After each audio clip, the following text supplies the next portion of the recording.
Bismillahirrahmanirrahim. Assalamualaikum warahmatullahi wabarakatuh. Sebelumnya saya ucapkan terima kasih kepada sahabat PSI sekalian yang telah memberikan kesempatan kepada saya untuk mengisi tag pada pagi hari ini. Oke, ini sudah terlihat dulu ya? Sudah kelihatan belum, teman-teman? Sudah, Mas. Oke. Baik, pada kesempatan ini saya ingin berbagi sedikit ilmu pengetahuan begitu tentang testing khususnya di bagian front end gitu. Walaupun nanti topik ini mungkin bisa juga digunakan di bagian back end. Sebelumnya perkenalkan, nama saya Muhammad Afif Alfian Hermansyah. Saya ada di tim PPM Army sebagai front end developer. Dan mungkin nanti teman-teman yang ingin mengikuti saya di GitHub ataupun di Medium bisa follow username ini. Oke, mungkin langsung saja. Oke, nah, maaf. Jadi satu hal yang menelatar belakangi kenapa saya kemarin sempat belajar testing ini karena jadi ceritanya begini, ketika bulan Januari itu kan tim BPM itu masih mengerjakan AMI begitu ya. Nah, ternyata di bulan Februari itu kita sudah masuk ke Monef. Nah, kan saya kepikiran nih, gimana ketika nanti saya tinggalkan UI AMI itu, ketika balik lagi saya tidak harus kebingungan dan harus banyak effort gitu ketika harus memahami kode di UI AMI. Nah, mungkin ini salah satu meme yang bisa merepresentasikan gitu ya, ketika kita melakukan refaktor gitu, ternyata malah nemu bug-bug yang lain gitu. Mungkin seperti itu. Oke, langsung masuk ke topik pertama, yaitu code testing gitu ya. Oke, jadi secara general, testing adalah sebuah metode untuk melakukan pengekspektasi atau requirement yang kita definisikan di awal pembuatan gitu ya, dan pastikan produk yang kita buat itu bebas dari cacat lah istilahnya. Oke, nah secara sederhana mungkin seperti ini ya untuk life cycle-nya dari ketika kita melakukan testing.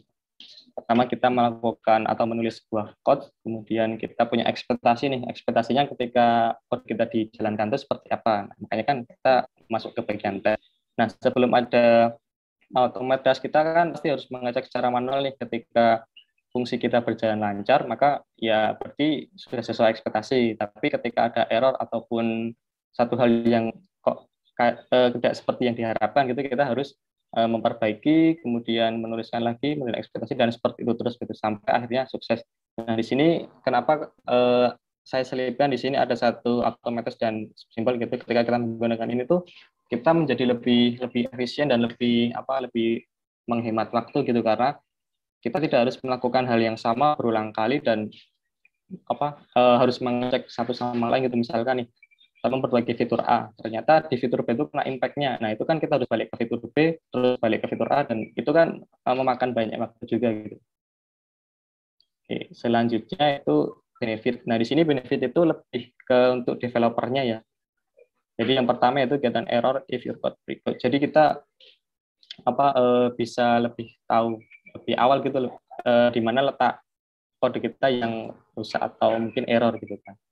Selanjutnya yaitu save time, kita menghemat waktu karena kita tidak perlu mengecek satu fungsi kemudian fungsi yang lain bagaimana gitu. Cukup kita jalankan testing, maka ya sudah mengakomodir seluruh fitur yang kita inginkan. Terus think about possible issue and bug. Jadi kita sebisa mungkin atau tindakan preventif kita yang kita lakukan supaya ketika di deploy itu kita tidak menemukan isu ataupun bug yang berlebih gitu. Jadi sebisa mungkin minimalisir bug yang ada. Selanjutnya itu integrate into Git workflow. Nah, ini sebenarnya juga bermanfaat ketika misalkan di satu tim ada member baru begitu ya.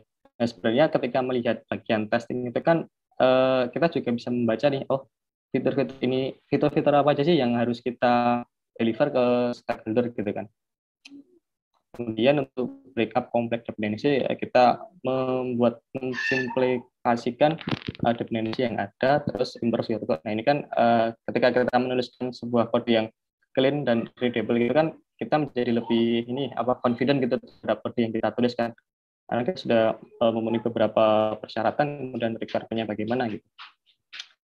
Selanjutnya yaitu type of test. Nah, di sini khususnya untuk testing, sebenarnya kan testing itu ada banyak gitu ya, nggak cuma 3 ini, cuma di sini saya lebih tekankan ke 3 hal ini, yaitu yang pertama unit test. Nah, unit test ini adalah sebuah tipe dari testing yang ada di software gitu untuk setiap unitnya atau komponennya yang kita tes di bagian terkecil dari sebuah komponen gitu. Nah, ini ketika kita menerapkan tes ini kemungkinan paling banyak testingnya itu di bagian unit test. Selanjutnya itu integration test. Di sini kita sudah saling mengintegrasikan antar modul, antar komponen, bagaimana bisa saling berkomunikasi gitu. Intinya lebih ke integrasinya. Kemudian yang ketiga yaitu end-to-end testing. Nah, di sini ini lebih ke bagaimana ini kayak semacam skenario testing sih. Jadi kita misalkan nih ada case aplikasi ini ingin bisa cetak gitu kan. Nah, kita definisikan dari awal. Berarti kan kita harus masukkan username, password, login, kemudian pilih aplikasi, kemudian menu cetak gitu, terus diklik icon cetak gitu kan. Contoh simpelnya seperti itu. Oke, selanjutnya itu pasti ketika kita ingin melakukan sebuah testing itu kita harus memerlukan beberapa library dan perlengkapan lainnya begitu ya. Di sini yang pertama yaitu task runner. Task runner ini berfungsi untuk mengambil kode tes yang kita tuliskan supaya bisa berjalan begitu ketika kita melakukan testing. Dan kita biasanya akan mendapatkan sebuah result terhadap apa sih sebenarnya yang sebenarnya terjadi ketika kita melakukan testing itu. Kemudian yaitu kedua itu assertion library. Assertion ini lebih ke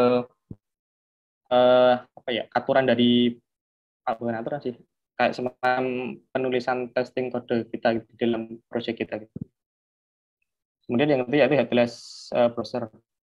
Headless browser di sini dimaksudkan adalah kita disediakan fitur untuk melakukan sebuah interaksi terhadap kontrol browser gitu. Kita bisa buka URL, kemudian ketikkan username dan lain sebagainya tanpa kita harus manual membuka browsernya gitu. Jadi lebih ke automate gitu, karena kan ya sekali lagi kan testing ini berfungsi untuk kita bisa mengoptimasi automating. Oke, kemudian ini beberapa library yang mungkin bisa teman-teman gunakan gitu. Ini campuran ya, ada yang sebagai task runner, ada yang sebagai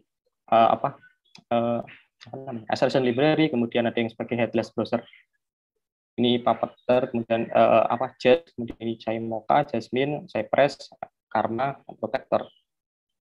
Oke, contohnya ini. Nah, kemudian bagaimana dengan di Angular gitu kan? Karena kan mengingat kita di PSI itu menggunakan framework Angular, maka langkah baiknya kita juga singgung gitu bagaimana sih environment testing di Angular tuh gitu. Oke, nah di sini saya meringkas mungkin gambaran sederhananya seperti ini ya untuk Angular gitu. Jadi di Angular itu sudah dilengkapi dengan bawaan yaitu Karma, Jasmine, Protector. Nah, Karma di sini bukan satu hal yang ketika kita melakukan sebuah kejahatan gitu terus kita mendapat balikannya gitu ya, bukan. Cuman ini memang nama library-nya itu Karma, intinya digunakan sebagai test runner gitu. Biasanya Karma ini kombinasinya dengan Jasmine. Jadi si Jasmine sebagai assertion library dan si Karma untuk sebagai test runner-nya. Itu bisa digunakan untuk unit test dan integration test. Nah, untuk end-to-end testingnya sebenarnya di Angular itu sudah disediakan juga yaitu Protector. Cuman saya pribadi dari segi penulisan dan mungkin belum terbiasa atau mungkin karena agak sedikit ribet gitu ketika menggunakan Protector, maka saya kasih ya ada satu library gitu namanya Cypress.io.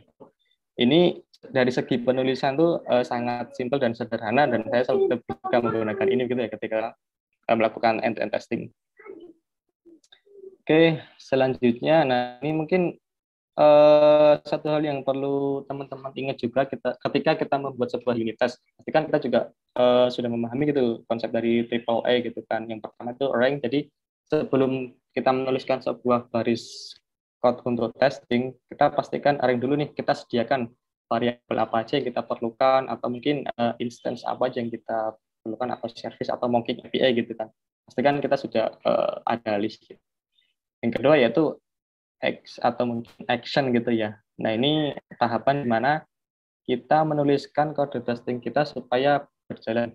Maksudnya gini, kita ingin kondisi seperti apa sih untuk mengetes satu fungsi itu gitu. Jadi kita tentukan. Kemudian yang ketiga yaitu assertion. Assertion di sini lebih ke ekspektasi apa yang kita inginkan dari hasil testing kita gitu. Jadi nanti biasanya assertion ini berkaitan dengan action-nya seperti apa, maka assertion akan ada resultnya seperti apa gitu. Kemudian nah ini mungkin ada sedikit gambaran atau mungkin aplikasi sederhana banget gitu ya. Jadi tidak ada yang terlalu dibahas gitu. Cuman untuk menunjukkan bagaimana sih konsep penggunaan unit test, integrate test, dan end-to-end test. Ini saya membuat sebuah aplikasi simpel untuk login lah. Login ada validasinya dan nanti ketika berhasil dia akan memunculkan sebuah informasi user gitu. Oke, seperti ini. Oke. Nah, jadi nanti saya sudah sediakan di satu ini masih data dummy ya. Jadi di satu service itu ada satu data ketika username-nya username Afif dan password-nya 12345, maka dia berhasil login dan akan memunculkan informasi seperti ini. Ini username Afif admin, password. Sebenarnya kenapa saya buat kuning ini untuk mengimplementasikan dari direktif yang ada di Angular gitu. Kemudian admin ini sebenarnya tambahan dari pipe yang ada di Angular. Jadi pipe itu satu fitur di Angular yang kita bisa mentransformasikan satu bukan elemen ya. Kita istilahnya memanipulasi DOM yang ada gitu. Oke, kita reset. Nah, ini. Simpelnya seperti itu. Gitu. Oke, mungkin kita bisa langsung bahas sedikit. Nah, oke, untuk unit test. Jadi seperti yang tadi saya sampaikan, kita punya satu pipe gitu ya. Ini sangat-sangat sederhana ya. Jadi kita mentransformasikan ketika ada sebuah nilai yang tidak sama dengan string kosong gitu, maka kita akan menambahkan kata admin. Makanya kan kenapa tadi saya sampaikan di video itu ada tambahan admin. Nah, itu sebenarnya cuma tambahan sih, enggak dari bawaan data dummy-nya gitu. Nah, ini kemudian untuk unit testnya kita buat seperti ini. Jadi kenapa saya mengambil pipe gitu? Karena pipe itu dia konsepnya belum karena saya membuatnya sederhana gitu ya, dia nggak ketergantungan dengan dependensi atau komponen yang lain, maka kita bisa langsung buat saja sih kita instansi format Word ini pipe-nya gitu. Kemudian kita ekspektasikan ketika pipe ini berhasil dibuat, maka ya tutti-frutti atau berarti kan benar gitu kan. Kemudian untuk tes selanjutnya gitu, kita punya ini kayak apa ini title gitu, ini subtitlenya. Subtitlenya adalah ketika pipe ini kita transform dengan kita isi nilai dengan Afif. Jadi nanti di transform ini ada nilainya Afif gitu, string Afif. Nah kan berarti kondisinya masuk nih return value plus admin. Nah nanti kita to equal atau kita kondisikan seperti apa sih kondisi yang akan terjadi gitu. Ini kan lebih ke assertion-nya gitu kan. Nanti to equal kita gitu. Oke, selanjutnya untuk integration test. Nah di sini mungkin agak sedikit ya. Padahal ini cuma konsep form yang sederhana gitu. Saya belum ngebayangin sih kalau misalkan harus membuat integration test di project kami gitu. Masih membutuhkan waktu juga. Jadi di sini konsepnya simpel di TypeScript-nya si Angular itu saya punya data login kosong kan. Kemudian saya gunakan reactive form. Di sini saya inisiasi ketika inisiasi untuk formnya gitu, form controlnya ada username dan password. Nah, kondisi awal kan saya inisiasi formnya ini. Kemudian saya ambil datanya dari service yang saya buat tadi itu hanya untuk data dummy-nya. Jadi si data login ini ketika kita klik login gitu, login kan artinya kita submit gitu kan. Kita cek kondisi ketika value yang ada di formulir username itu apakah sama dengan yang ada di data login username. Begitu juga dengan password, ketika sama maka loginnya itu true, dan ketika true nanti akan memunculkan informasi yang ada di browser tadi. Nah untuk integration testnya mungkin seperti ini ya. Jadi kita Nah, before each ini adalah kondisi di mana kita sediakan dulu atau rank ya. Kita sediakan dulu kebutuhan apa aja yang kita butuhkan sebelum testing itu berjalan gitu. Kemudian di komponen ini typingnya form data, kita ambil dari sini. Kemudian feature. Nah, feature ini lebih ke bagaimana kita bisa untuk melakukan debug elemen yang ada di browser. Dan before each, karena kita udah di environment yang berbeda gitu, di testing, maka kita harus definisikan lagi nih modul yang kita perlukan untuk melakukan testing di form ini gitu. Kita deklarasikan komponennya, kemudian import reactive modul dan form modul, kemudian kita compile dan feature-nya kita create dari komponennya ini biar si form data ini masuk ke environment testing. Nah, kita jalankan komponen ngOn ini. Nah, nanti jalankan ini berarti kan otomatis dia menjalankan init form dan get data login gitu. Kemudian kita kasih assertion gitu. It's short create, ekspektasinya ketika komponen berhasil dibuat maka to be true atau benar gitu. Kemudian ketika form invalid dan empty atau kita belum isi apa-apa nih, berarti kan to be false atau kita cek kondisi si formulir itu apakah valid atau tidak sih. Kalau misalkan tidak valid ya berarti kan to be false. Kemudian untuk submitting a form kita panggil nih komponen, kan komponen ini mengacu ke form data komponen, kita panggil untuk form login dan username. Terus kita kita page value atau kita isikan gitu value-nya, username Navi dan password-nya seperti yang berlima. Kemudian kita jalankan data login. Jadi kondisi yang atas ini merepresentasikan ketika kita mengisi di formulir browsernya. Kemudian inti data login kita ambil dari service, kemudian ekspektasi kita adalah ketika komponen data ekspektasinya adalah komponen data login username itu sama dengan Afif, kemudian komponen data login null password sama dengan 25. Kemudian untuk end-to-end testing ini saya mungkin sedikit melakukan benchmarking dari Protector dan Cypress gitu, mana yang lebih simpel dan mana yang lebih agak ribet itu. Nanti mungkin teman-teman bisa menilai sendiri. Oke, untuk Protector ini bawaannya seperti ini. Nanti kita ketika membuat project baru di Angular itu ada folder E2E gitu atau end-to-end. Dan ini sudah dilengkapi dengan ini app page dan satunya untuk testingnya itu. Nah, app page ini lebih ke kita mendefinisikan fungsi-fungsi apa saja yang kita perlukan gitu. Misalkan ini navigate itu berarti kan ini asynchronous, kita browser ngambil yang defaultnya mungkin biasanya Chrome kan, kita get, kemudian browser base URL ini otomatis ke localhost 4200. Tapi ketika localhost itu sudah dipakai, maka si Protector itu otomatis akan menggunakan port yang lain.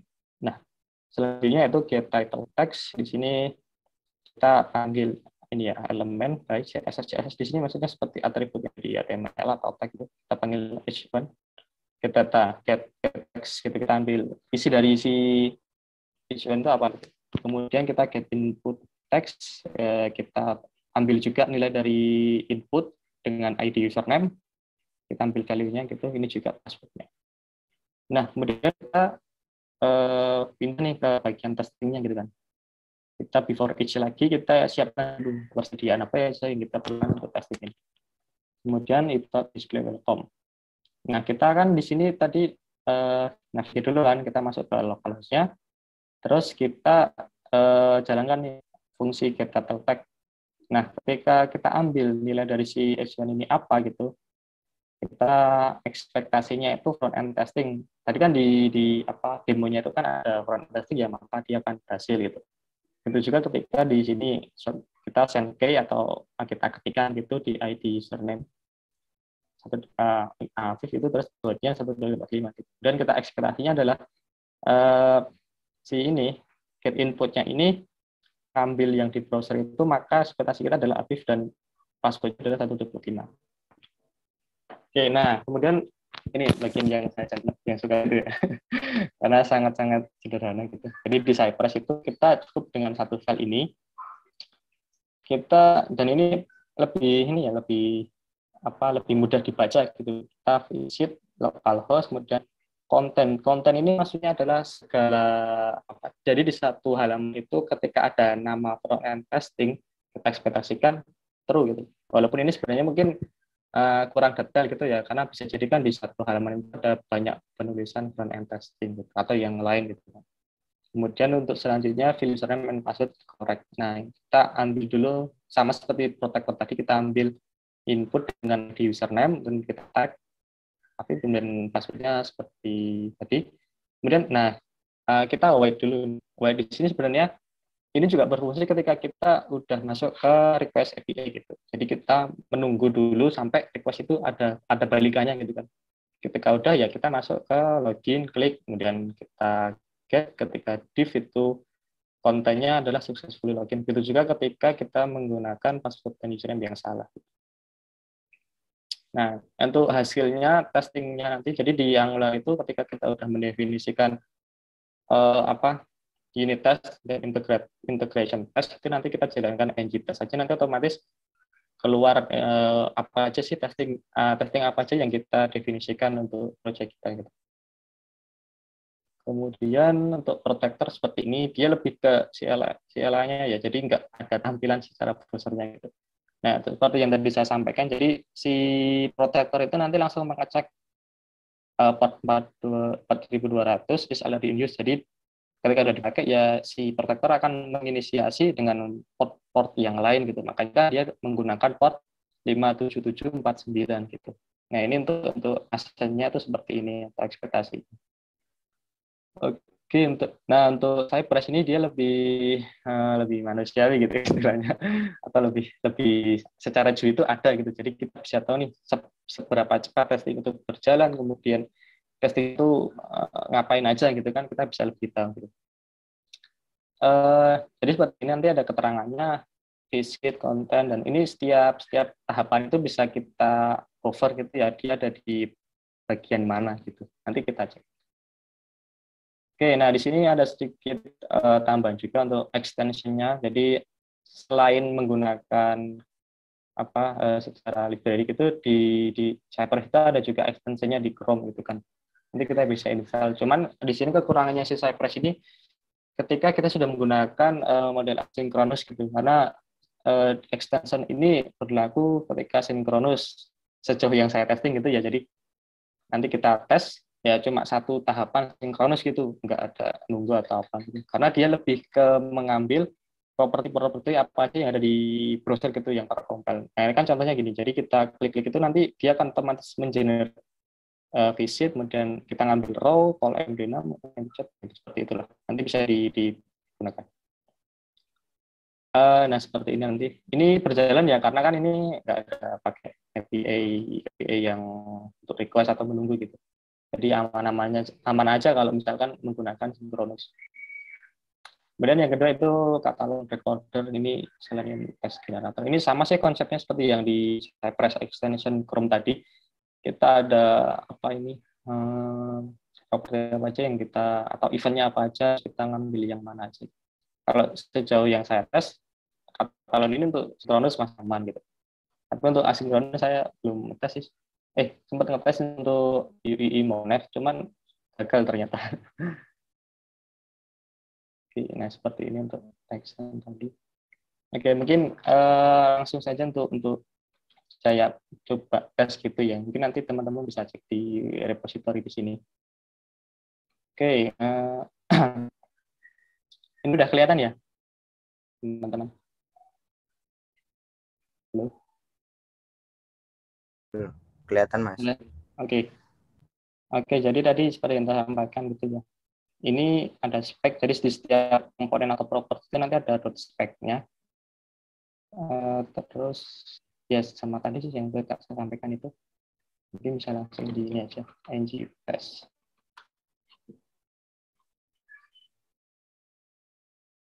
Oke, mungkin ada sedikit tambahan ini. Ini di service gitu. Nah, jadi di service itu kita nih ya pakainya semacam mocking API gitu. Kita injekkan dulu data service-nya gitu. Jadi saya belum mencoba sih kalau untuk kasus yang kita benar-benar pure request ke backend gitu dan kita dapat balikan seperti apa. Cuman sejauh yang saya ketahui gitu, kita perlu melakukan kayak semacam spy atau mocking service gitu ya. Oke, nah ini jadi keluar seperti ketika kita lakukan ng test. Nanti ada apa berapa file yang kita tes, kemudian gagalnya berapa gitu. Simpelnya seperti itu. Kemudian untuk Cypress-nya, Cypress.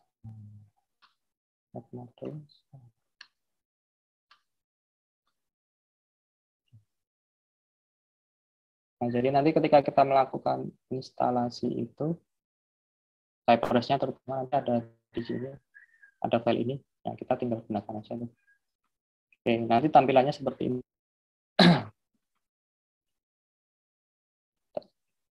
Nah, seperti ini tampilannya. Jadi kita tinggal run saja untuk ininya, testingnya gitu, nanti otomatis dia akan berjalan. Aduh, saya lupa. Mungkin ini sih kekurangannya, kalau di Cypress itu kita harus melakukan running dulu ya. Sedangkan kan kalau tadi di Cypress, di Protector itu kita tinggal langsung aja ketika ng end to end gitu ya. Nah, seperti ini kan. Nanti otomatis si Protector itu meraningkan project-nya dan langsung membuka browser gitu dan melakukan testing. Oke, kita ulang lagi. Nah, ini seperti ini. Oke, jadi secara simpel seperti itu. Mungkin untuk contoh yang lebih konkret gitu ya, saya contohkan di UII Monef atau proyek yang ada di PPM gitu. Biar nanti mungkin teman-teman juga bisa mencoba menggunakan Cypress gitu, untuk end-to-end testing terutama. Oke, kita coba satu persatu dulu untuk tahapan ini. Jadi saya punya satu kasus gitu untuk melakukan end-to-end testing, membuat data baru gitu.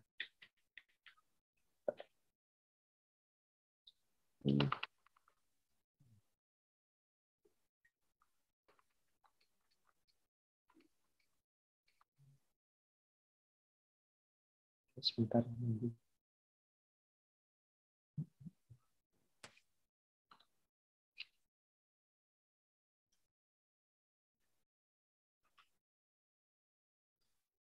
Oke, sudah bisa. Open, sorry.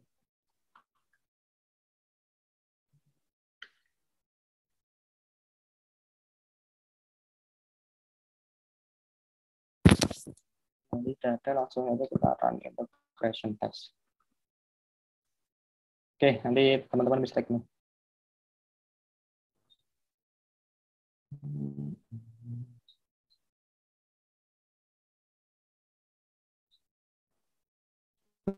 Ini kan untuk asinkronus kan bisa karena ada paket lain.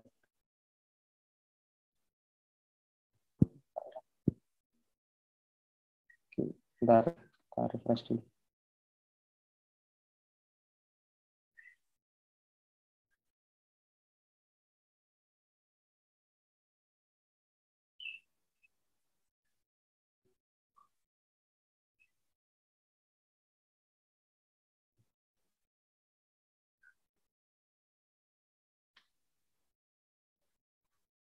Nanti ini menunggu untuk proses create datanya.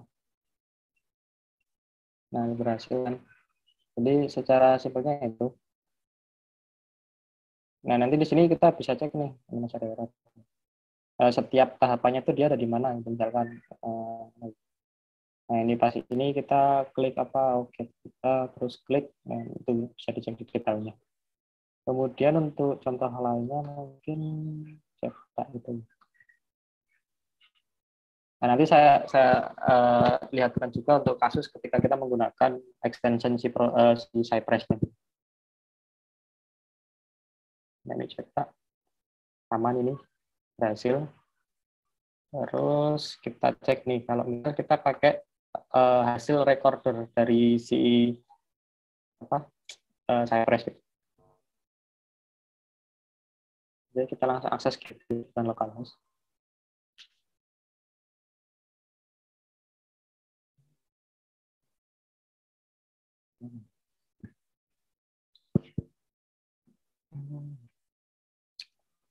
Bentar. Oke.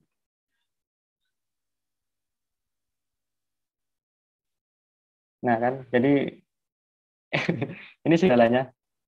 kemarin ketika bisa jadi mungkin kalau saya asumsikannya begini, karena kan dia sinkronus gitu, jadi ketika satu arah gitu kan, sedangkan kita tuh harus menunggu ada balikan datanya, itu kan harus menunggu. Nah itu ternyata si Cypress ini udah maju dulu, tapi balikannya itu di belakangnya. Makanya kan kenapa nggak ketemu mungkin properti yang diinginkan atau mungkin data yang kita inginkan gitu. Kendalanya di situ. Oke, balik lagi. Mungkin itu aja sih untuk testing untuk demo singkatnya, dan untuk penutup TikTok saya pada pagi hari ini mungkin nih ya, anything not easy but everything is possible ya. Ya ini berlaku untuk apapun di dalam dunia di kehidupan ini yang nggak cuma di coding front end testing gitu. Jadi seluruh komponen ke dalam kehidupan itu ini coding benar, dan semoga ya teman-teman tetap semangat dan selalu diberikan kelancaran. Oke, untuk referensi yang saya dapatkan dari sini lumayan banyak juga. Nanti untuk dokumentasi Cypress bisa cek di dokumentasinya. Oke, mungkin itu saja dari saya.